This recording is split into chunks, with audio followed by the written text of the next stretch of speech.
Daisy Jail Farm Park, first one of its kind in India, now in Hyderabad. 50% discount on Magic Pass. ఎన్నికల వేళ ఏపీలో కీలక పరిణామాలు చోటు చేసుకుంటున్నాయి. ఎన్నికల ప్రచారం పోటాపోటీగా సాగుతోంది. మూడు పార్టీల కూటమి అభ్యర్థులు సీట్లు ప్రకటించారు.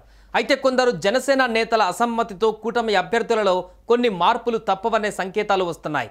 తాజాగా టీడీపీలో చేరిన రఘురామరాజు సీటుపై స్పష్టత రావాల్సి ఉంది.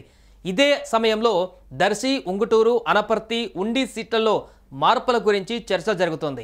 తాజా ప్రతిపాదనల ప్రకారం నరసాపురం ఎంపీ టీడీపీకి, ఉండి ఎమ్మెల్యే సీటు ఇప్పుడు ఉన్న బీజేపీ ఎంపీ అభ్యర్థికి, కడప ఎంపీ బీజేపీకి, జమ్మలమడుగు అసెంబ్లీ టీడీపీకి, అలాగే ఉంగుటూరు టీడీపీకి, దర్శి జనసేనకు ఇలా కూటమిలో కొన్ని మార్పులు చేసే అవకాశం కనిపిస్తోంది. దర్శి సీటుపై ఆ నియోజకవర్గ జనసేనలో పార్టీలో మళ్లీ ఆశలు చిగురించాయి. ఇటీవల చోటు చేసుకున్న కీలక పరిణామాల నేపథ్యంలో జనసేన పార్టీ పునరాలోచనలో పడినట్లుగా కనిపిస్తోంది.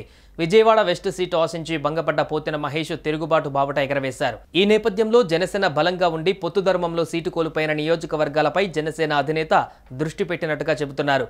అందులో భాగంగానే ప్రకాశం జిల్లాలో దిద్దుబాటు చర్యలకు దిగారు. దర్శి నియోజకవర్గం ఇన్ఛార్జిగా గరికపాటి వెంకట్నే నియమించారు. ముందుగా దర్శి టికెట్ జనసేనకి కేటాయిస్తారని భావించారు. కూటమి లెక్కలలో ఆ సీటు టీడీపీకి కేటాయించవలసి ఉంది. అయితే ఇప్పుడు మరోసారి కూటమిలో చోటు చేసుకున్న మార్పులలో మళ్లీ జనసేన దర్శి టికెట్ ఇవ్వబోతున్నట్టుగా వార్తలు చక్కర్లు కొడుతున్నాయి. ఈ వారంలోనే దీనిపైన స్పష్టత వచ్చే అవకాశం కనిపిస్తోంది.